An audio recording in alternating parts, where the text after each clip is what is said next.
Hi everybody, I'm Terry Ryder, founder of Hotspotting, and welcome to today's special webinar event in which we're speaking about the hot property market and how to operate in these interesting times, including the issue of getting finance. And it's a very special event because today I'm joined by my special guest, the legendary mortgage broker and property investment guru, Louise, who would normally be sitting in her office in Melbourne, but today she's here with me in Queensland. So we're presenting side by side, so that should make for a fun and interesting dynamic, we hope. Yes. Now, our central theme today is sorting out and sticking to your own race as the most important part of your property investing plan. So Louise, welcome. What does that actually mean, sticking to your own race? Well, Terry, before I get into that, I just have to say one thing. First of all, how excited am I to be in Queensland, and particularly as Victoria looks like they're going back into lockdown, for God's sake. And I ended up, and I'm very lucky, having a job that I can work anywhere in the world.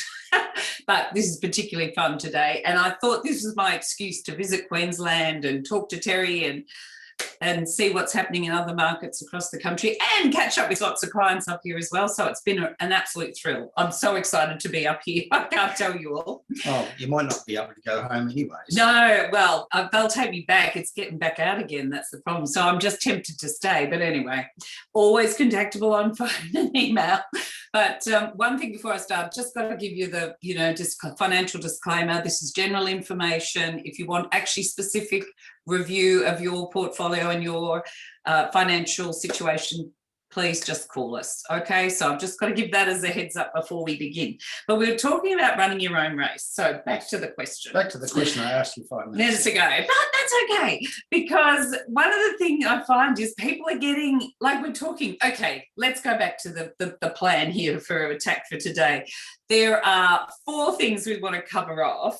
And the first one is that it's a hot market and what makes a hot market and why is this happening and what are the symptoms and how long do we expect all this to go on for. And the second thing I want to talk to you about is a fabulous and really interesting survey I found on millennials having buyout remorse, which I thought was really interesting. The third thing I want to discuss is pre-approvals and what they're worth and what they're not worth to you. So that's really important. And finally, I want to talk to you about making compelling offers. I want to say, Karina, hello. Hello. Anyone else? Someone suffering in Melbourne. Poor thing. Yeah, totally. My heart is bleeding for you, but it is beautifully warm up here. I've got to say, 23 and gorgeous today. So if, and anyone else, say hello from wherever you are. Let us know on the chat if you can. And please put in your questions too, because towards the end of today's hour event, we will be trying to answer as many of your questions as we can. So you've got a Q&A panel or a chat box. You can bang your questions into either of those. So please give us your comments and questions as we go through. And please say hello to us from wherever you are. Anyone who's coming in. Oh, hi, Michelle from Sydney. Thank you for listening. Terrific. I can barely see. You'll have to read it out for me. Danny says hello. Kate. Oh, hi, Kate. Awesome. All right. And okay, the greetings are coming in thick and fast, including from Matthew on the Central Coast. Awesome, great. And Michelle's in Sydney. Marcos, who's in Malini. Just around the corner. Well, we might see you later for lunch down the street. You never know. But anyway, so we're talking about a hot market, and there's heaps of FOMO out there at the moment, as you can imagine. And so, well, come on, you're the expert in hotspotting. Tell us what's happening in a hot market. Well, I think come on.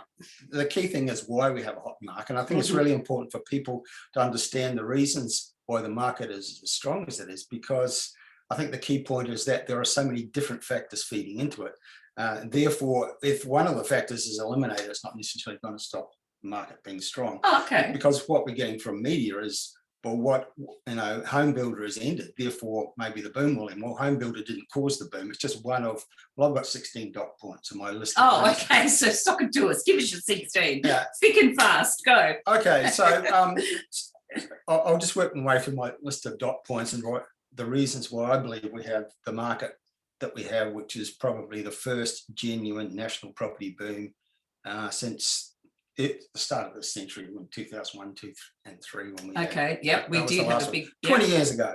Okay. Okay, so we've got a stronger than expected economy because we were told to expect a long and deep recession, and that hasn't happened. We're told to expect double-digit unemployment, and it never went any higher than about 7.5%. Now it's down to 5.5%. So that's been a factor. There's lots of government stimulus out there in the market-based state and federal, including tax cuts, assistance to home buyers, and other forms of stimulus. Where the economy is strong, real estate's going to be strong. We certainly have that factor right now, and government stimulus measures have certainly been a big part of that. Mm-hmm. During the pandemic period, primarily through last year, but currently, unfortunately, it seems in Melbourne, people in lockdown have been reviewing their life choices, but also they saved a lot of money. People haven't been able to, like me, I mean, I live to travel, basically, haven't been able to go overseas. I know, me too. And so people have actually had an enhanced level of savings, and that's actually helped people to put their money into real estate.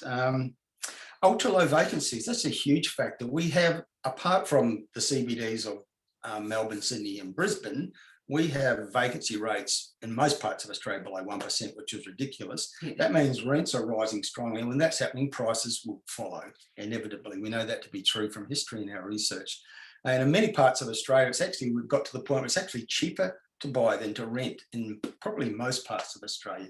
That's what the research tells us. So why wouldn't you? And many young Australians are actually doing that. So we've got lots of demand, pent-up demand, which was sort of built up during the lockdown phases last year, leading to rising sales activity. At the same time, we've got actually low supply, not only low supply of rental properties, but still, for some reason, vendors aren't really coming to the party with a high level of listings. So demand exceeds supply, therefore prices are rising. Then we have the exodus to affordable lifestyle, the biggest trend, I think, in the 21st century so far, yes, impacting on real estate. And that's just massively pumping up, particularly regional markets, but it's not just the regions. People are moving from the big cities to the smaller cities. So Brisbane in particular is getting massive uplift. The population data shows for the last 12 months that Brisbane and Queensland have massively gained population, as they did the year before. It's not just a COVID thing, it's actually been a trend that's been underway for a number of years. Oh, but it's a big COVID thing too. But COVID, I spoke to 2 people this morning who said, oh my God, I'm going to move. but COVID's just given it more impetus. Oh, yeah. What was a steady drift has turned into a stampede. Oh, yeah, because before you thought, no, people like to stay where their families are. Now they're thinking, we're taking my little family and going somewhere, you know. Well, I mean, just to give you, Queensland gained, in 2019, I've got figures just over here to my right, gained 23,000 in net internal migration. That's what did Victoria lose? That 23,000 or something? Victoria lost, no, actually, in 2019, Victoria actually gained, but last year, the trend became even more pronounced, and Queensland gained over 30,000 and Victoria lost 12,000. And New South Wales lost 18,000. Yeah. So the one thing we were talking about before was this input from people returning to Australia. Although the media likes to think everyone's flocking because, you know, Australia's a basket case, they love talking about that. But truth is, that's not really what's happening. You said that there was a huge amount of people returning, expats returning to live here. It's also your points. It was almost my next point on my list of plot points. Well, I thought it was a great point. Well, it's a huge factor because the economists who, let's face it, just don't understand residential real estate, and they constantly call it wrong. One of their assumptions was because the tap of overseas migrants coming to Australia being turned off, then property prices would fall. That hasn't happened, of course. But one of the compensating factors has been expats returning. So expat Australians coming back from, you know, many of them are living in some of the COVID hotspots of the world, and they want to get the hell out of there. So they're coming back to Australia, and they're buying real estate when they return or in advance of their return. Yep, that's true. And the number of expats returning is actually more than the number of overseas migrants we normally get coming into Australia. Yeah, well, that's massive. So it's huge. Yeah. So that's a big factor. And markets like, you know, the Gold Coast, which has defied all expectation, actually is a boom market when it was expected to crash because it's so reliant on overseas tourists. But expats have been buying there, and also people from Sydney and Melbourne have been buying there. So they've had actually a strong market at a time when logically you might expect the Gold Coast to be struggling. Well, interestingly, talking to our favourite property manager down there, Lindsay, she was, and in the Brisbane area, she said she doesn't even need to really advertise the property at the moment because they are going, because a lot of vendors have been selling their real estate, their investment property, because they think they're cashing out of a hot market.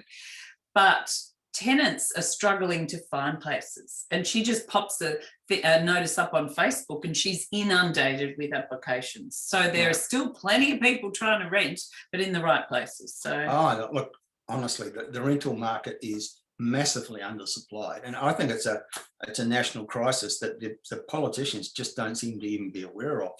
I mean, that we kind of rejoice that the federal budget didn't make any changes to negative gearing or capital gains tax. But what they actually needed to do is actually have incentives to encourage investors to get out there, because the reason why we have such low vacancies is because investors have been sitting on the sidelines for the last 3 or 4 years. They've been discouraged by APRA, they've been discouraged by COVID for one. The last federal election, there was a lot of talk, particularly from the Labor side, of scrapping negative gearing.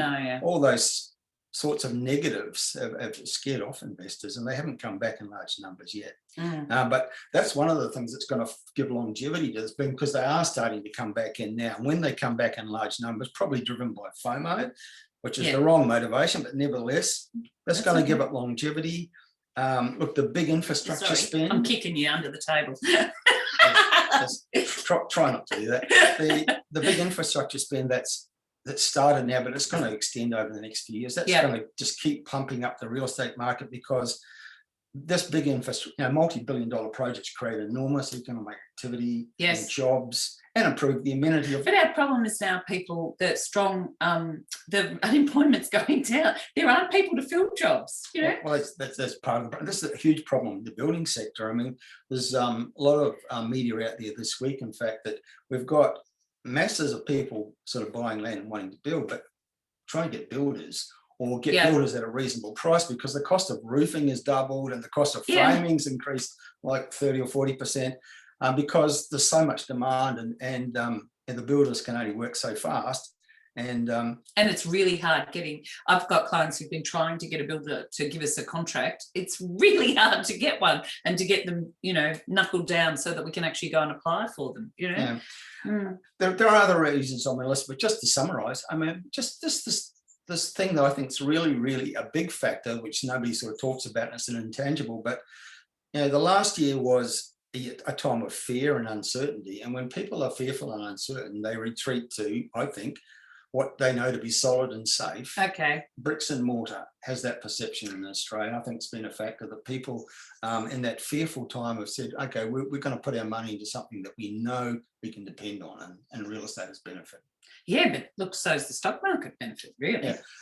Initially it didn't, but once the Australian economy surprised all the economic forecasters by performing much better than expected, the share market has responded to that.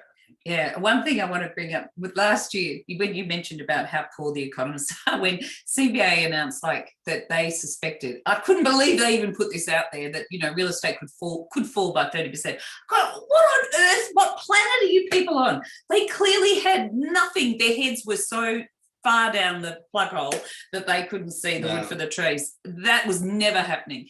And I was advising clients, we were saying, if you're looking for property during COVID and lockdown in Melbourne was so long, I'll say make offers subject to looking at the property. So get them stitched up before. And we did. A few people got in, thank God, because the minute it opened, it was all on. It wasn't just the Commonwealth Bank, it was economists. They were one of the worst. That was really bad for a big institution like that to come out and say that was so dangerous. They usually do a great job of everything else, but not that. They should pass a law banning economists from making any sort of comment on residential real estate, because they just don't get it. But 12 months ago, they all called it utterly wrong, and now they've eating their words. But that's not to say it always goes up in a straight line. So we're talking about, that's one of the things, rowing your own race is what I was talking about, is that you need to set up to invest and buy property for yourself, for your circumstances and situation, not worry about what else is happening in the market. So you need to first up look at your own financials. That's one of the things that is absolutely key. Oh, good one. We got the phone. People are trying to get questions answered, maybe, but anyway. And do encourage, as I said earlier, please put your questions and your comments into either the chat box or the Q&A panel, and we'll respond as we go through. But one of the things I wanted to talk about was why people are definitely getting in now is because rates are still so low. And we are seeing the 4-year rates, which for the first time in the last 12 months came down below 2%. And they were the lead thing that the banks were trying to stitch us into. But if you didn't lock in early enough, you could be now looking, the best offers are now only for 2 years fixed, and the variable rates are still over 0.5% generally higher. Although it's interesting, in the last week I've seen a couple of lenders reduce their standard variable rates and but increasing their fixed rates. So they're obviously seeing that things are now moving and they're responding to it. I think we've got to turn off the sound on that, can we? Can we mute him? Yes, we can. Yeah. Pull it out of the side, pull the plug. So that we were talking about the market. I think we've given it a good bash. I think you've covered it off pretty well, don't you? The last actually point on my list of 16 dot points while we had this boom was we've got really low interest rates, and it doesn't. I don't think. I keep anticipating your good thoughts. See, I haven't too. Economists keep citing it as the sole reason why we have property boom, and I think that's ludicrous and simplistic. We have lots of different reasons, of which low interest rates is one, and it certainly doesn't hurt that you can get access to such cheap finance. But the indications are, I think, that things are changing. Things are starting to change. But and actually, I've got a graph on my wall over here. We decided today we weren't going to do a slide presentation. We're just going to have a discussion. Hope that's okay, everyone. It's a bit of a shame I can't put that particular slide up there, because it shows the impact that changes in interest rates have on property markets. What it shows is that one interest rate change or one interest rate rise isn't going to stop a runaway property market, nor two. You need sort of 4, 5, or 6 successive increases in interest rate before it really brings a halt to a fast market, and history has shown that. So don't be too afraid of if you read that interest rates are starting to nudge upward, that it might bring an end to the current upcycle. It will take a lot more than that to bring this particular runaway train to a halt. Yeah, people are still anticipating it will go for another 12 months at least. But I would hope, again, still, it is so cheap. Particularly if you're buying, I know we're talking primarily to investors today, but for anyone first time buying, they should be in the market and they should be buying. You cannot get rates, and getting into your own home and paying it off. This is the ideal, perfect time, because rates are so low and you can really make some headway on a property, which is huge. Then you get buying your own equity back. It's marvelous, instead of paying too much for rent, which we might think we're going to see some pressure on. So isn't your price predictor report the one that's showing that impact on rents and prices moving? The price predictor is based on sales volumes, and the uplift in sales activity right across Australia. And I'd say the last 6 months has been exponential. I haven't seen numbers like that. Inevitably, prices must rise when that's happening. Okay, cool. Well, we might talk about a few suburbs later. Yeah. Your key. Did you want to talk about buyer's remorse? Yeah, I do. Because I found this fantastic study that said 2/3 of millennials have some form of buyer's remorse. Now, I've just got to ask anyone who's listening, have you ever had any buyer's remorse, and what was it about? So if you can pop in the chat, if you've ever had any buyer's remorse, please let us know, because I meet people regularly who've bought and generally they feel. So there was quite a few things that was buyer's remorse, and that, as you'd expect, people paid too much. The maintenance costs they were unaware of, and they're too high for them, and so they ended up being, feeling awful and uncomfortable about it. The rates they hadn't accounted for, because particularly if they've been a tenant and if they'd ever received any assistance from the government with rent relief and help with bills, suddenly you buy your own house, you don't get that anymore. So then they're paying rates and full power and all that sort of stuff. And you might buy into an owner's corporation, you might not be aware the huge costs that can be an owner's corporation. you're getting some great comments there, Terry. Well, tell us all. Kate says she had buyer's remorse, but only for 5 minutes. Oh, okay, cool. What was that on? Well, she hasn't elaborated as yet. Okay. Please tell us more, Kate. Matthew, I don't think we're talking about buyer's remorse there. But Okay. Marcus says, hell yeah, found 2 amounts in our first home 2 weeks after settlement. Ouch. But it turned out okay. Okay, Marcus, did you not have a building and pest inspector look at that property before you signed up? And if you did, how come they didn't find out about the termites? Because that's really, really important stuff. Yeah, but didn't uncover it. Oh, bad luck. That's really bad. Okay. Yeah, it can happen. Yeah, we know there were some clients trying to buy a property in Albury, I think it was. There's a whole new floating floor, and that we had I can't read it, sorry. Kate says, Louise will know we borrowed 800K unexpectedly. That's Kate. Oh, I thought well, but I don't think she'd be worried about the price of that property now. I think she'd be pretty happy with that. I mean, the value of it. No, the value, yeah. The price has been like there. I think she'd be pretty happy. That would be money well made, I would think. But anyway. I never know sure how to pronounce Mordialloc. Mordialloc, yeah, absolutely. Yeah, it's. I think you're home and hose there. You could sell and clean anything up. Debt-wise, that would be a very non-problematic problem to have. But anyway, by talking about buyer's remorse, I suspect there's going to be investors. Maybe some of the investors that are watching and listening today are going to have some buyer's remorse in the near future, because I think there are too many people out there buying recklessly. Oh, okay. That's right. That's what we've been saying. I mean, certainly the market's rising. It feels like you can throw a dart at a map of Australia and buy wherever it lands, and you'll get some growth in the next 12 months. But I think some people are buying in the wrong places, are buying in silly places, which long-term aren't going to give them growth. And also I think people are paying too much, because people from Sydney and Melbourne looking at some of the real estate up here, the regional prices, think, oh, that's cheap. In actual fact, they're paying too much in terms of local values. Yeah, and look, it's okay if you can wear it. You've got plenty of buffer in your system with cash, and you've got a very long-term view. If you're thinking you can hold on for 10 or 20 years, then that's what real estate should be. But if you're getting old like Terry and I, you can't afford to make those mistakes.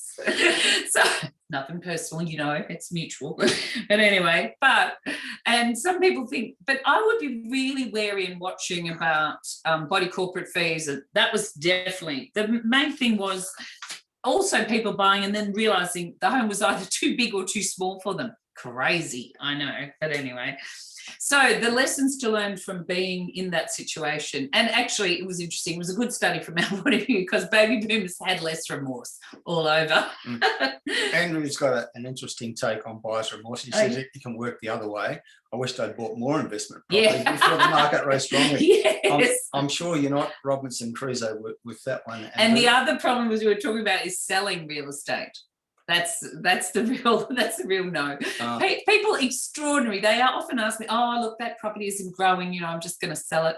This was like a year or two ago, and I'm just saying, I bet they're all kicking themselves now because they did, Yeah, well, the only remorse I've ever had in real estate is property that I once owned and I wish I never sold. Yeah. Knowing what I know now, and I think that my main message to property investors is you don't achieve wealth through real estate investment by buying and selling. You achieve it through accumulation. Buy good assets and keep them. Never sell them. And I wish I'd known that when I was 25 years old. Yeah, totally. But more than that, having a life plan that allows you to pay them off as you go, because people get that study by Ahuri, the Australian Housing Urban Research Institute, said that most people are selling before the properties had a chance to actually do anything good for them, because the school fees get in the way, or other things. And they go, oh, that property's just given me the because it seems to be just costing me money and it's not growing and not doing anything. But then you'll get a couple of years like now, and then that property could more than have covered itself. So and you do need to be patient sometimes. I mean, I've had a lot of people in the last, say, 12 months who own property in the Logan City part of the Brisbane market, which they may have bought, say, 3 or 4 years ago, and it just hasn't shown any growth, and so I might as well sell it. It's just a pain to us. But in actual fact, that market is now starting to become really hot and it's starting to show growth. So sometimes the growth doesn't come in the first 1 to 2 years that you might hope for. But and they always think, oh, if I had bought near my home, that grew, da da da. Okay, I get it, but you wouldn't have spent that money probably because it's, it's hard. Another point I wanted to make is people are making with this, millennial remorse. If you're buying at high loan to value ratio, so over like 85, 90%, 95, you can be charged a higher interest. And it's interesting, and this will come up again in pre-approvals, banks are pricing for lower loan to value ratios to make it better for us. For their books, they want a better protected, book and make it cheaper. The other thing I wanted to be aware of is if you're buying something that's older, 20 years old, is it due that new hot water system, or is it watch for trees that have got, something, roots maybe near plumbing, and the termite problem. That is a real problem. Have they had a termite barrier put in? There are certain areas, and even in Melbourne, it used to be always that, we laugh about people above the border. That was their problem. But now it's well and truly in Melbourne. Frankston's particularly bad for it. You need to put in termite barriers, and if they're not there, maybe that's one of the things you're going to count into your cost straight up with a property. So you need to start thinking about that sort of thing. But anyway, that's what I wanted to say about remorse. Anything else on remorse? No, really, I just wanted to reiterate that point that it's very important that people right now not get carried away, particularly if you're in, say, one of the biggest cities and you're looking at property values in Adelaide or Perth or Brisbane or in regional Australia, and things appear to be really cheap. You can still pay too much in those circumstances. What's important is what local values are, not how it appears to be from someone sitting in central Melbourne or Sydney. And I think we're going to get some buyer's remorse from people who have paid too much and bought recklessly, looked at something online, made a phone call and bought sight unseen without doing the proper due diligence. That's where we're going to get some buyer's remorse, I think. And on doing proper due diligence, you don't actually have to see it yourself, but you do need to get a good property manager or someone who's on the ground local to go in and check for you. And a good property manager will always do that for you because they're the ones who are going to have to rent it out, and they don't want a property on their books that you've regretted buying because it cost you too much. It's taken years to get back any value. So you want that up front. Anyway. Okay. Cool. The next point you wanted to talk about, I believe, is pre-approval. Oh, yes, pre-approvals. Because are they worth the paper on which they're worth? Well, I'm going to read you what's a pre-approval condition and what they say. Once you've found, you get a conditional approval, everyone does, and then once you've found that suitable property, let's see, here's the conditions that might come up from your lender. And they're all pretty similar, let me warn you. Verifying your financial information, confirming that the proposed loan meets your needs and objectives. They could just decide that it no longer does. Conducting evaluation of the property, confirming whether or not you need lender's mortgage insurance, or providing a loan offer, and then there's no guarantee we will make that offer. That's part of the conditions after they've even assessed you.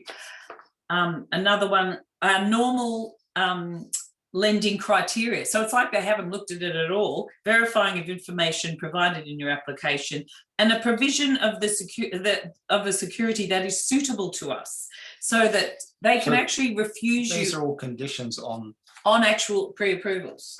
So you can tell if the bank. So people get all really head up about having a pre-approval.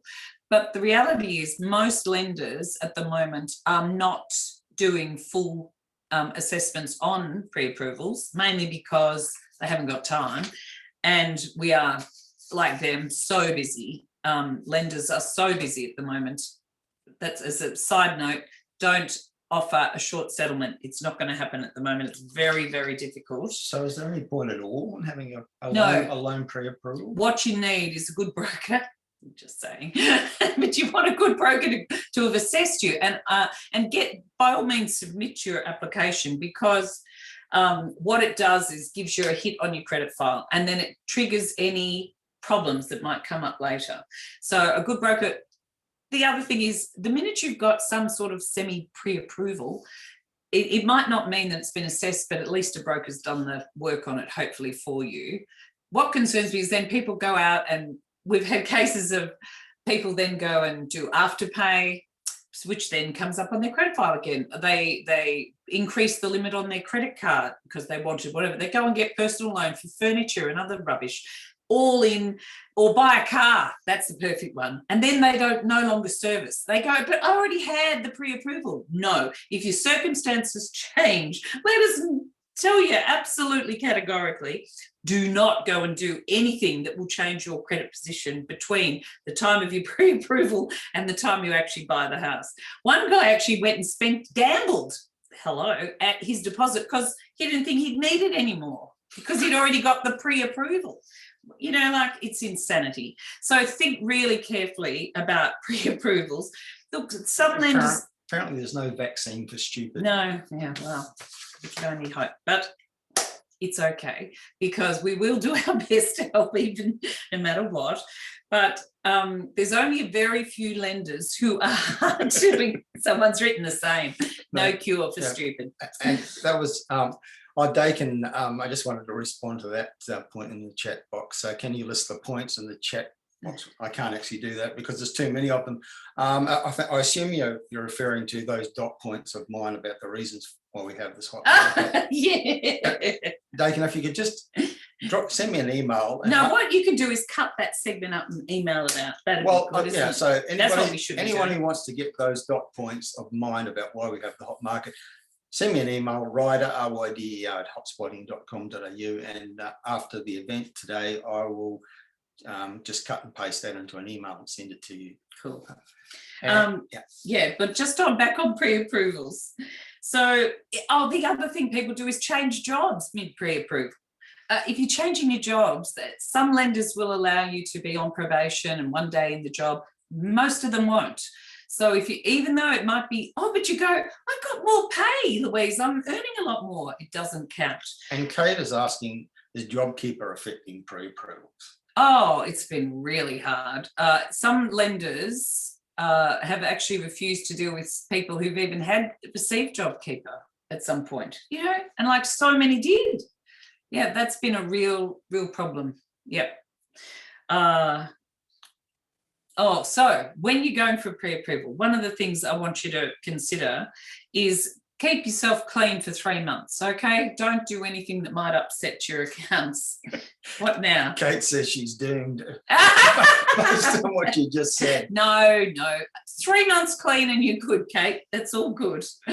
That's all. So don't worry about it. And the JobKeeper's over now. So a lot of the lenders are changing their policies back. I mean, a lot of them decreased the amount of rent they would accept. Last year, they went from 80 to 70 to 60 to 50, some of them, just across the board. They would no longer accept rents because they thought the whole world was going to pot and there'd be no one renting and you wouldn't have any tenants. And so Andrew's comment is, lenders have gone silly with DTI and HEM. Do you agree? No, DTIs are coming back. So debt ratios that people are worried about depends on the lender. Some are using it against investors particularly, and others will say, well, it's fine to have a high debt ratio, which could be up to 9.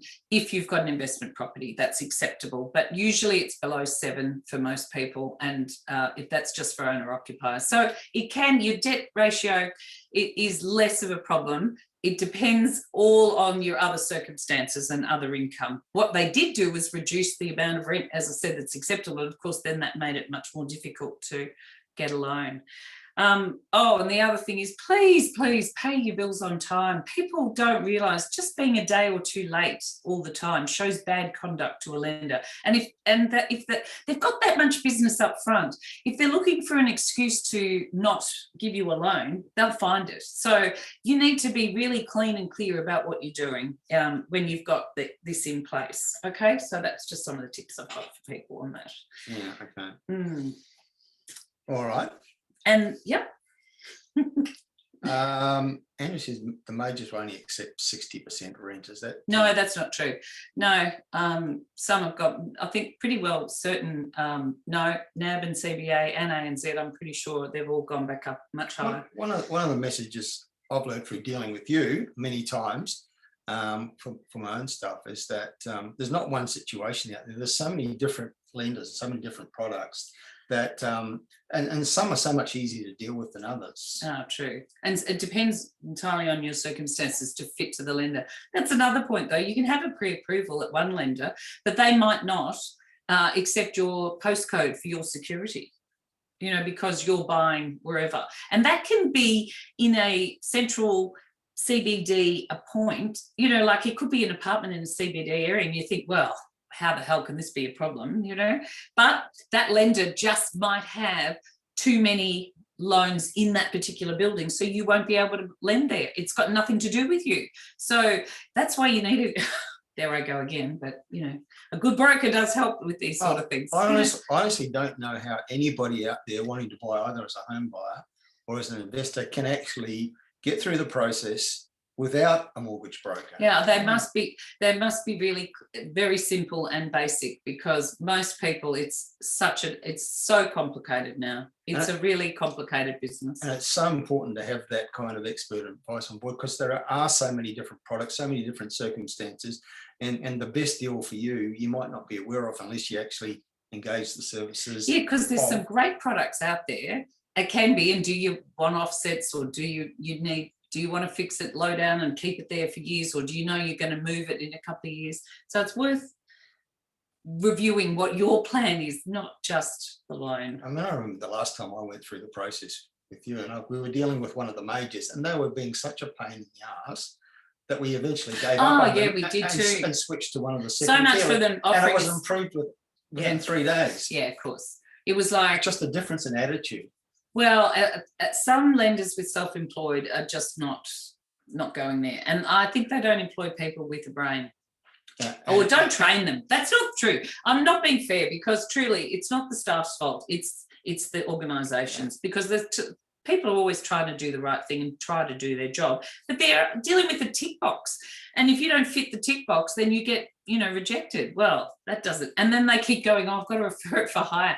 I had a guy ring me this week who's so green. I'm just like, oh, you poor bugger. Listen, go back, I go, and tell them this and it'll be okay. Because he doesn't even know what to ask. You know, he doesn't know how to present it to the credit assessor. So it's really... And he was making the point in the importance of keeping an eye on your credit file, do you think? Yeah, totally.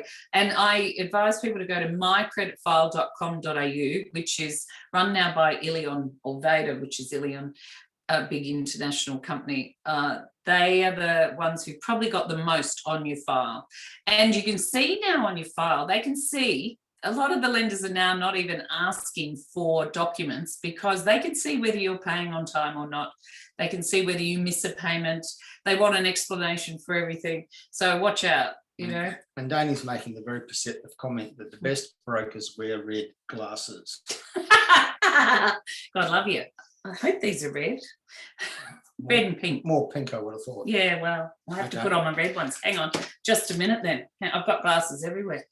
There we go. Yeah, now I'm back in business. Good. Do you have anything more you want to say about pre-approvals? Oh, look, it is worth, particularly if you're self-employed, going through the process and getting a pre-approval, because your stuff's in the system. I'm not saying that that they would, no, that's a bad idea. I've just seen a comment. I can actually see better with these, so I'll put these on. Gosh.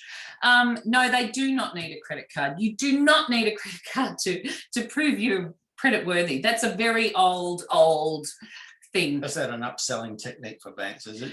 It's a lie. It's a complete and utter lie. What do banks really want to see? They want to see you pay, going into your account, and then going into an account called home deposit and saving it. And they don't want to see you not being able to pay your money. They don't want to see you not paying your bills on time. They want to see you always keeping your account in the black, not in the red. They want to see you saving. They love savings. You don't need a credit card. That's an old furphy. I promise. A question here from Chris, which might be pertinent right now. What's the current position with the proposed relaxing of the rules around expense verification, which was supposed to start on the 1st of March? Yes, it hasn't really, I haven't seen any change, to be fair. They say that it's coming and that they're asking less, which I'll be pleased about. But the main thing is you have to have expenses or a justification for why they're lower than the HEM, which is the average that's put out there.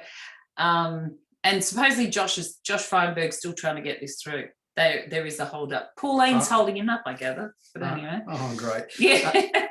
Gemma is commenting that having a car lease reduced her borrowing capacity by $300,000. That's well does that possible. Make sense? Yeah. If her repayment on that car lease could have been, $1,200 a month or something like that, Gemma, that's well understandable. And people should be very aware that the banks don't want to see you having any unnecessary debt. Oh, good on you. Yeah, if you pay it off and then you can move on. Exactly right. The only problem is sometimes it's better off to keep a larger deposit if your servicing's okay. So always get someone to assess it first, because you might be better off having a larger deposit than less lenders' mortgage insurance. If you need that, rather than paying off your car loan. So that's why you want someone to assess it before you actually go to a lender, all right? I always keep a few things like that in mind. If I'm submitting a loan that's close to the edge, I'll leave the credit card in there with a higher limit, and then when they come back and say, oh, Louise, it's a bit too close, I go, oh, well, I've got that credit card, we can reduce that down, or get rid of it.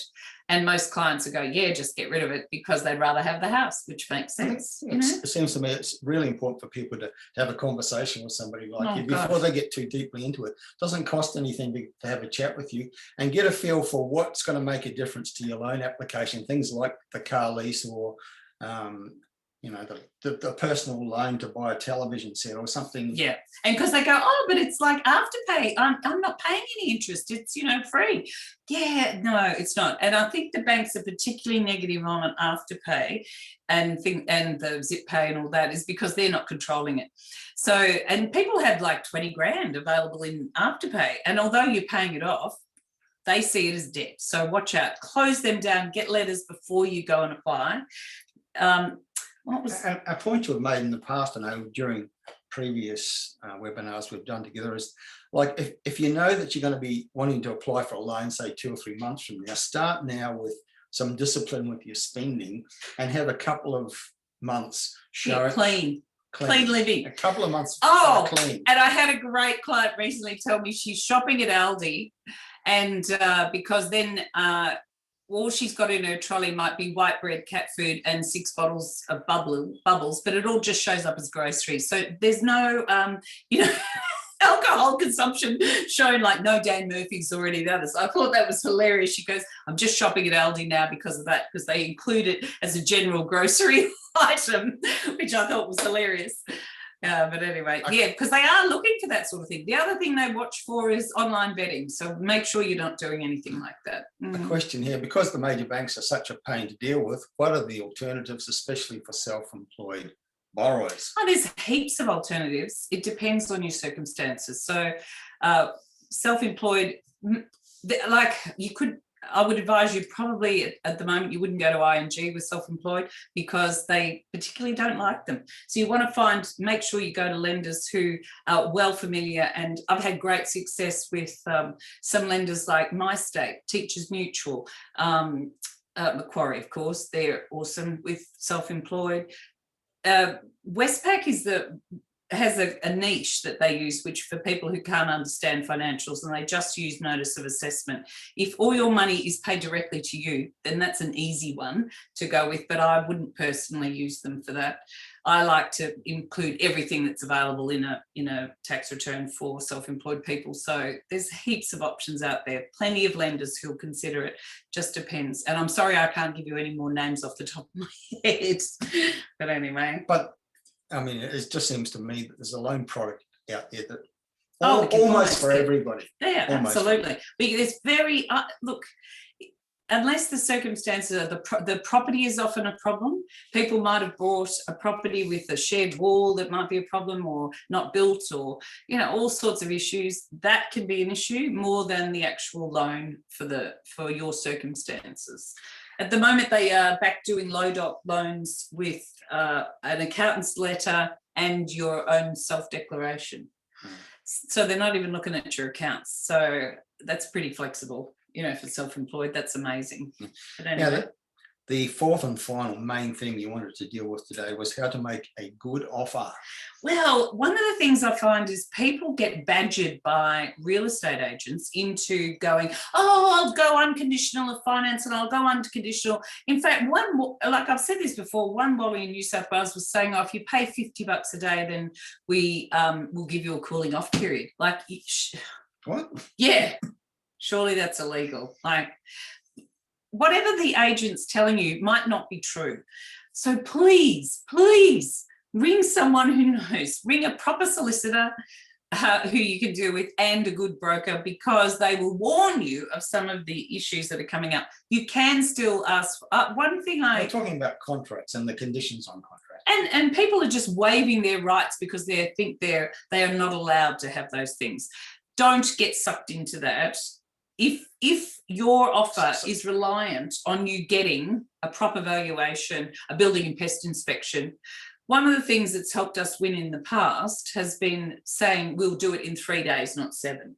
You know, those sort of terms. So we run to the bank and get a valuation quickly, and we can usually, the bank valuation generally we can get in 3 days. Depending on where it is, mind you, but building and pest inspections, even them down at Geelong at the moment, they are like a week to get someone into a property, which has never been that before, because they are so busy. Yeah. It says a lot. The point you're trying to make, I think, is that in the current hot market, what a lot of agents are saying to buyers is that your offer has to be unconditional, otherwise you've got no chance of competing. Yeah, that's true. And that's true. not necessarily true. No, and I have also found if your offer is for possibly the settlement term that suits the vendor. So what people don't do is find out what the vendors really want.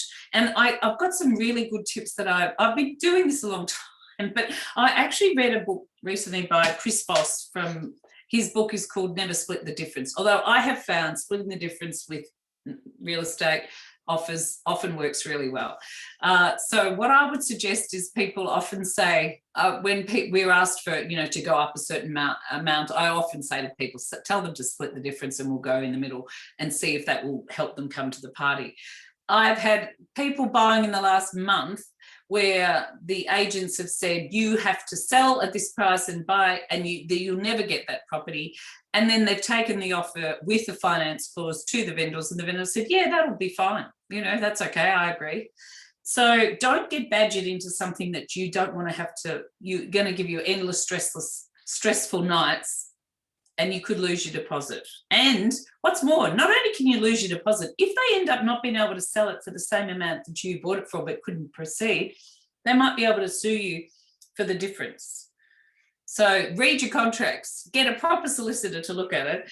But Chris Voss in his book tells you not to ask why questions. It's like, Terry, why did you wear that blue shirt? It would be like, how do you feel? Yeah, exactly. What's wrong? No, that's right. That's how you feel. You feel a bit defensive, don't you? So that's what happens when you go to real estate agents. Oh, why are they selling? They get a bit defensive. So don't ask why questions. We want you to, he suggests asking what is it that they want? What chance would you consider this? Always, and one of the tips I give people is always say, when you're in the middle of negotiation, say, look, I really need to confirm with my broker whether I can do this, because it gives you some space to, if you're just comparing it with a partner, it can be like, oh, the agent thinks they'll just work on you both. But if you have to go and ask the broker, they know the broker's an independent person who's just dealing with the money. So that can be a good leverage point to move you out of that and then, give you some space. Sorry, you were going to say something. No, I can hear you drawing breath. I'm just mindful of the time and making a good offer. Yes. Okay. Oh, people treat agents like assholes. Really? Yeah. And agents are just people, and generally they are salespeople who just likes to talk. So please give them that opportunity. Let them talk to you. They love selling. They love talking. Go armed with questions, but not why questions. And keep in mind the old adage, the person who does the most talking usually loses the negotiation. So yes. Let them talk. You might find out something about the vendor that they really shouldn't have revealed that is to your advantage. Yeah, that's absolutely true. And why they're selling might be, you can ask a question that's like a trigger to them. Oh, it's obviously because they think this is the top of the market, and the agent might go, oh no, they've actually got a cash flow problem and they need to sell because their business has gone under. At which point you go, oh, well, then you know. And I've had this happen many times. You give them something and then they'll come back in and correct you and give you some information that's golden, and that no one else has. But the funny thing is then the agent thinks you're easier to communicate with. I know, Kate, Alice, you had a very good success years ago with an agent when you were negotiating on a property, and they said they just liked dealing with you because you were so lovely. And and they sold the property to you when they had others. I'm sure that was the case. And though recently I had a client who told the agent they were investors, and these people the vendors actually sold slightly less. They took less money because they wanted to sell it to an owner-occupier. Go figure. I figure the agent was maybe pulling us a bit of a story there, but don't go in hardball and be cool and think you're being smart with an agent. Oh, I bought heaps of properties. I hear these wankers do this. Don't do it. It just irritates everyone. Try and be nice. Try and get into their space and listen to what they're talking about. And try and find out what it is they really want. And if you can do a building pest in 3 days, an evaluation, and you're basically pre-approved, off you go. And talk little and listen a lot, I would suggest. Yeah, I agree. Let them do the talking. Yeah. And yes, well, I've had a few, but always you're rowing your own race. And if you need finance, you ask for finance. Don't risk it if you think that there's any chance you won't. But if you're confident on your figures and you've talked it through with someone, then you're fine. Go for it. We never used to buy on pre-approvals. You always used to just go out and buy and then worry about it after. But in those days, they used to give you a loan if you had a pulse, whereas nowadays it's a little different.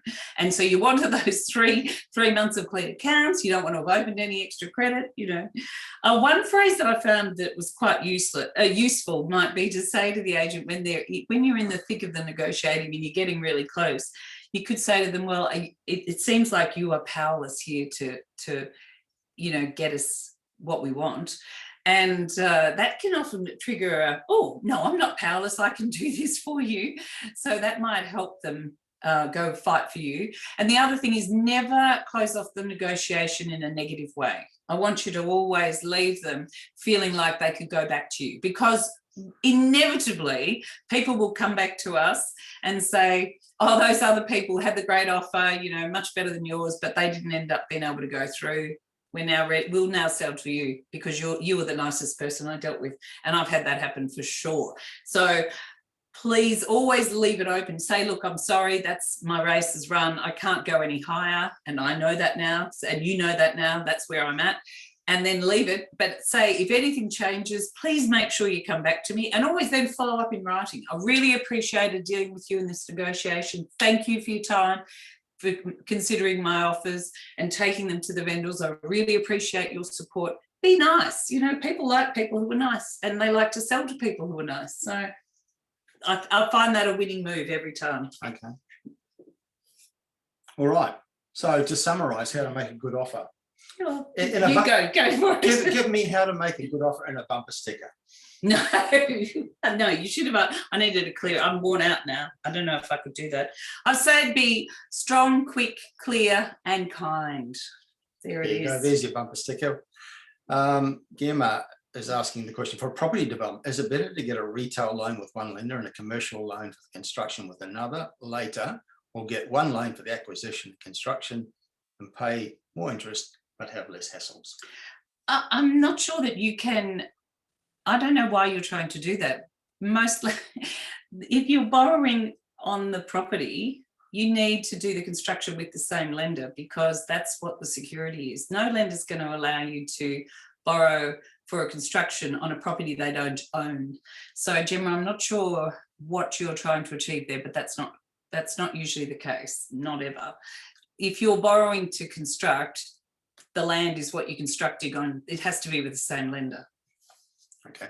Marcos is asking, would you present comparable sales in your office, evidence that your office is fair? I know Yeah. some do, but not sure if it's an effective approach. Yeah, look, generally they'll know the market. One way we do use price finder reports, and I will provide, and I have a coaching program where I teach clients and provide that information to them. And when they get that, I say to them, use it like this, oh, look, we've seen it on price finder, it's this price, and that seems the market, and it seems a fair assessment. And then ask the agent, what do you think? You would have seen that too. So it's sort of like bringing them into it,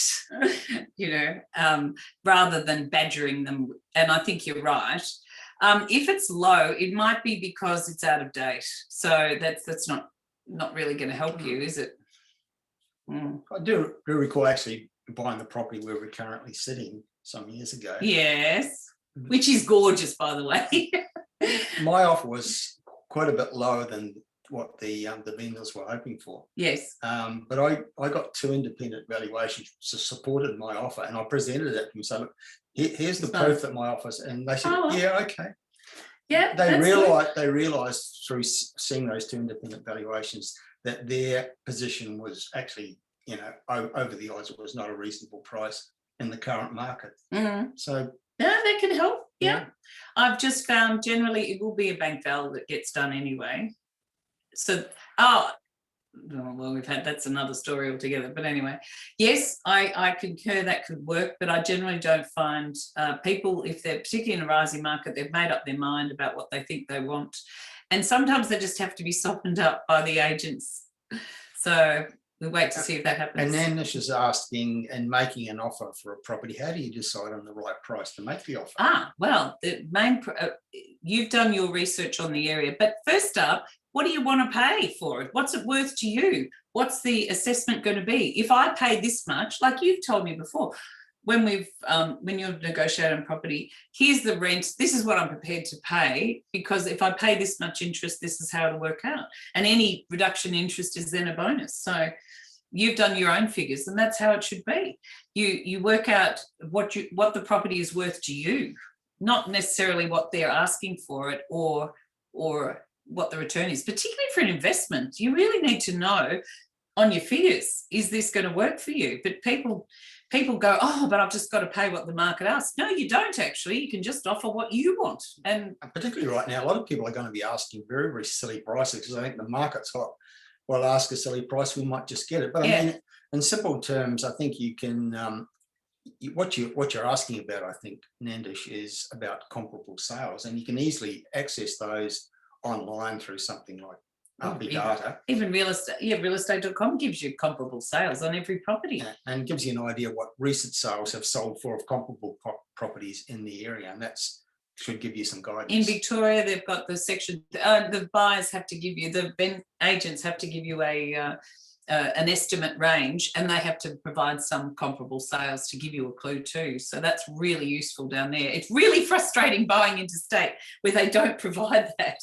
Here's a loaded question from Rose. Do you trust the rental appraisal that the agent provides? I would always ask an independent property manager, actually. That would be a no. Yeah. I have found, it depends. If I'm doing it for a loan for a client, I want as high as I can get. So I'll get them to give me whatever they'll give me if I know the client is realistic and sensible. But if I'm doing it for me, I want to know for sure what is a realistic rental appraisal. So I would get another property manager to look at it for me. Okay. From another, and they'll do it on the phone, and they'll Google up the site, and more often than not, they know the property. So if they know their area, they'll be good for it. Yeah. Matthew's asking, do you agree with the principle of having a line of credit to fund deposits for I don't usually use lines of credit anymore because they've priced them out of the market. They're just too expensive. I'm also of the view, depends on your circumstances. You can get interest-only loans with offset accounts that virtually work the same but cost you about 1% cheaper. I hate giving the banks interest just for the sake of it, but it would depend on your cash flow. If you have huge amounts of cash running through the system and you can put money in and out of there, that might work for you. But I don't find it technically a line of credit facility is the primary answer anymore. And the other thing I would strongly advise is, as we talked about, if you're buying property, you're in there for the long haul. Every time you buy, that's one thing people might not be aware of. You buy a loan on interest only, it actually makes it harder to service. So with most lenders, it will make it harder for you to service a loan because you're going interest only. So they're reducing the term that's available to you to actually pay that loan off. Okay, it's not all. There are some who will still consider, you know, whatever you're paying, but very rare, very rare. So Matthew's follow-up question is, what about the concept of cross-collateralization? That's why some promote using the line of credit. Yeah, well, we don't particularly want it, particularly in a flying market. You do not want to cross your properties, because if the day comes when they've gone to, if something happens and they all drop 20%, not going to happen. Not going to happen. But say that, but it could be like in the GFC, where, God, I feel old just talking about it. When property prices came back a little bit, people then were worried they couldn't buy or increase their portfolios because they couldn't borrow against them if they were crossed. So you're far better off if you can separating them out. It is much. Or in some markets, like particularly those resources related markets where, I mean, I know people who bought multiple properties in places like Gladstone or Port Hedland, and the values dropped a lot. And that's become a nightmare for people in that circumstance. So you definitely, there's another good reason for not crossing. So generally you can get out, you don't need to cross your properties just to have that deposit account. That's two different things that we're actually talking about. Matthew, you can actually do your deposit account against your home, but it's just the deposits, however that ends up, and then go and buy the new property at 80 or 90%, whatever that might be, and that's standalone. That's how I would do it. Okay, so we've just come up to 1 hour. We're kind of due to finish up to wrap this up. For those out there who have been watching and listening, I think you're a genius and would like to have a further conversation and maybe utilise your services.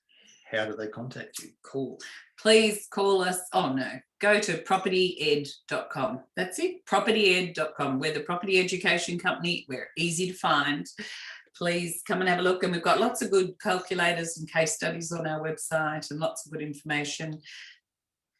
And for everyone who's registered for today's event, including those who couldn't watch it live today, we'll be sending a recording out to you, and the email that has the recording attached will have contact details for Louise as well, if you'd like to follow up and have a further chat about some of these issues. Terrific. And my challenge to you all is get those finances, do one thing today to get your finances a bit clearer and a bit better so that you could actually go through them yourself. Whether that's pulling up your credit file, it's worth it. Go and have a look. Checking your savings account for the last 3 months, see what's been going in and out and what might look weird for a lender. Just have a look at those things. Do one thing today for yourself to clean up those finances. Yeah. Okay, well, that's a good note to end it on. Thanks, Louise, for travelling all the way from Melbourne. I know, drove all this way. Just for this event. Yep. So that we could sit side by side rather than doing it through Zoom. Yes, Leo, we're sharing. Yeah. Probably. Oh, thank you. Yes. Everyone who's registered for the event will receive a recording of it. We'll be sending that out in the next 24 hours. But you can also access it on the Hotspotting website. It'll be loaded up there, and also on the Hotspotting Facebook page. So if you want to watch it again, you can do so through any of those three mediums. And as I said, we'll be sending out an email to everyone who's registered, and we'll have Louise's contact details for those who want to follow up and have a further discussion and ask perhaps some more questions. Thanks everyone for your participation. We've had lots of feedback, lots of comments, lots of engagement from people out there watching and listening, which is what we like. So thank you for that. Let's do it again soon, Louise. That'd be fun. I need another excuse to come north. So good. Well, you've got an excuse not to go south. I know, I do, actually. Because you're probably going back into lockdown. So stay in Queensland would be my advice. Okay, thanks everyone for your thanks and your comments. Louise, thanks again for, I think it's been a great webinar. I really enjoyed it. Oh, we always have a good chat, don't we, Terry? Okay, anybody out there whose questions, I think we answered most of the questions, but if you didn't get your question answered, follow it up with myself or with Louise in the coming days, as the journalists like to say on television. Cool. Okay, that's it. Bye for now. Bye.